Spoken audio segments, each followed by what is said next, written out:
దేవునికి మహిమ కలుగును గాక. ఈయన మరి దేవుని పరిచర్లో ఉన్నారు. మొన్నే హార్ట్ ప్రాబ్లం అయింది. చాలా భయంకరమైన పరిస్థితి వాటిల్లింది. వారు చిన్న మనవరాలు మ్యారేజ్కి అసలు వస్తానా లేదా అనే భయము ఆయనలో ఏర్పడింది. యేసయ్య మహాకృపను బట్టి అక్కడ జరిగింది, స్వస్థత జరిగింది. ప్రార్థన, ఆయన చాలా బలమైన ప్రార్థన చేస్తారు.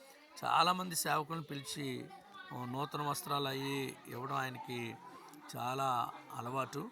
ఆయన మరి చాలా దేవుడు తాకి ఉన్నాడు. వాళ్ళ మనవరాలు పెళ్ళిని చూస్తాడు అనుకోడు. ఇప్పుడు హాస్పిటల్ నుండి వచ్చేసాడు.